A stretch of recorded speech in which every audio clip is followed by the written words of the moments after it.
পর্যটকের মহামিলন ঘটেছে কক্সবাজারের সমুদ্র সৈকতে। টানা ৩ দিনের ছুটিতে সমুদ্রের লোনা জলে উচ্ছ্বাসে মেতেছে সব বয়সী পর্যটক। এদিকে পর্যটকে টইটুম্বুর হয়ে উঠেছে সাগরকন্যা কুয়াকাটাও। বুকিং হয়েছে এখানকার শতভাগ হোটেল মোটেল। নিরাপত্তা নিশ্চিতে কার্যকর ব্যবস্থা নিয়েছে প্রশাসন। প্রতিনিধিদের পাঠানো তথ্য ও চিত্রে বিস্তারিত জানাচ্ছেন মাহমুদ আক্তার। একদিকে শীত, অন্যদিকে বছরের শেষে টানা ৩ দিনের ছুটিতে পর্যটন নগরী কক্সবাজারে পর্যটকের ঢল নেমেছে। সমুদ্র সৈকত, মেরিন ড্রাইভ, ইনানি সহ বিভিন্ন দর্শনীয় এলাকায় উপচে পড়া ভিড়। পরিবার পরিজন নিয়ে সমুদ্র সৈকতে এসে উচ্ছ্বাস ও আনন্দে মাতোয়ারা সবাই।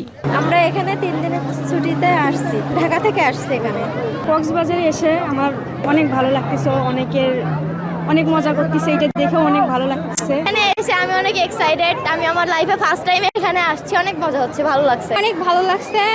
আমরা অনেকজন একসাথে আসছি, আর একসাথে সবাই আসলে তো অনেক মজা হয়। পর্যটকদের সার্বিক নিরাপত্তায় ট্যুরিস্ট পুলিশ পক্ষ থেকে 4 স্তরের নিরাপত্তা জোরদার করার কথা জানান এডিশনাল ডিআইজি। নিরাপত্তার দিক থেকে সম্পূর্ণভাবে যেন আমরা নিশ্চিত করতে পারি, এ আলোকে আমাদের ঊর্ধ্বতন কর্তৃপক্ষের নির্দেশনা আমাদের রয়েছে।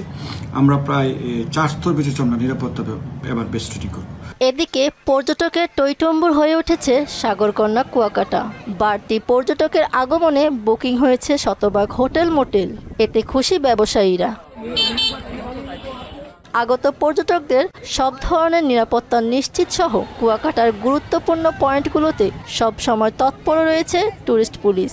যেসব পর্যটকরা আসবে তারা যাতে নির্বিঘ্নে তাদের আনন্দটুকু উপভোগ করতে পারে এবং ফ্যামিলির সাথে সেই ছুটিটি কাটিয়ে সুন্দর মতো যে যার গন্তব্যে ফিরে যেতে পারে, কোনো ধরনের কোনো যাতে সমস্যা না হয় সে ব্যাপারে ট্যুরিস্ট পুলিশ সচেষ্ট আছে। টানা 3 দিনের ছুটিতে কয়েক লাখ পর্যটকের আগমন ঘটেছে সমুদ্র সৈকত কক্সবাজার ও সাগরকন্যা কুয়াকাটায়। মাহমুদ আক্তার, মোহনা সংবাদ।